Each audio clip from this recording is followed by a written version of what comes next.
Welcome to the Oasis. My name is Mike and today I'm going to be reviewing Windlands 2 on the Oculus Rift. So thanks to Psytec Games for providing me early access to the game so I could conduct this review. So without further ado, let's dive in. London-based Psytec Games are back with a sequel to their original Oculus Touch launch title, Windlands. Windlands 2 looks to take everything that was great about the first game and crank it up to 11 whilst adding new mechanics and features that really add value to the experience. Alongside the classic, satisfying swinging, you now have a narrated story, bow and arrow combat, and 4-player cooperative and competitive multiplayer. Armed with a pair of grappling hooks and a bow, you take the role of a guardian embarking on a journey to protect the Windlands from the threat of gigantic mechanical titans sent by the evil Baldaka. You must swing your way through the Windlands collecting items and defeating bosses to recover powerful crystals. The world of Windlands is vibrant and colourful and is set across 3 distinct locations: the jungle, the desert, and the mountain. Each of these areas features a different art style and comes with increasingly challenging hook holds.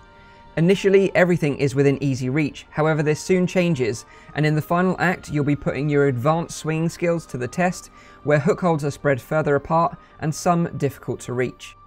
The game will have you traversing up to the highest points just to take in the view and give you that sense of scale and vertigo. Diving off a vantage point and then hooking onto a hold just before plunging to your death is so satisfying and can be a knee-trembling experience the first time. There's no real danger here though. If you die, you simply respawn at the last checkpoint, which is represented by a golden light. The real challenge comes later when these checkpoints are spread further apart and will have you breathing a sigh of relief when you finally make it past those tricky areas. Fans of the original Windlands will be pleased to hear that Windlands 2 features less parkour on the ground and more emphasis on the game's strengths, the swinging. You hear the rush of air with each swing, whilst the mellow background music track adds to the ambience. Windlands 2 rewards players for exploration with tons of hidden collectible items, Easter eggs and secret objectives. Players that spend time hunting for these elusive items will be rewarded with custom hooks, which can be used in both single and multiplayer. There's always something to do in Windlands 2, and a useful pointer will show you where to go for your next mission objective, so you never feel lost or unsure of what to do next. The game features some epic boss fights, and if you don't want to fight these giant titans alone, you can have up to 4 players work together cooperatively. However, don't think it will be a walk in the park, as these enemies will scale in difficulty depending on the number of players. You can also host public or private races and collection missions with your friends if you're feeling a little competitive.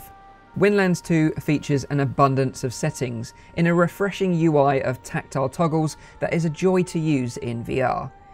If you're running the latest GPU, you can tweak those graphical settings. If you're new to VR, Psytec Games have you covered with dozens of comfort options, including vignettes and comfort cages. And if you're colorblind, again, no problem.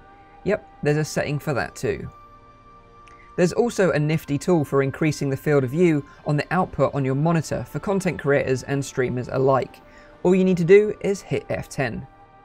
My only gripes with the game were the occasional frame rate drops, however when the game runs well, it runs butter smooth. The story is a welcome addition, however you never really feel a sense of danger for the inhabitants of the Windlands. Seeing part of their world being flattened by one of these giant titans would have been a really nice touch. The game will be intense for some VR newcomers, but Psytec Games have catered for that with the much improved movement system and a selection of comfort options. I thoroughly enjoyed my time with Windlands 2. I sunk in just over 6 hours into the single player campaign until completion. However, I only collected 26 out of the possible 120 collectible items. Multiplayer and searching for those collectibles really adds to the endgame replayability, and that's without mentioning the crazy advanced modes such as no hooks and 1 life only.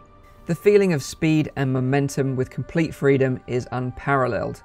Swinging yourself up high, soaring through the air, firing off an arrow into an enemy and hooking onto the next hold is possibly one of the most satisfying mechanics in VR. With everyone playing Spider-Man on PlayStation and the reviews stating how the game really makes you feel like Spider-Man, I can guarantee you'll feel more like Spider-Man than ever before, swinging through the Windlands. Windlands 2, in my opinion, is one of the best VR titles of the year so far, and I would wholeheartedly recommend you go check it out.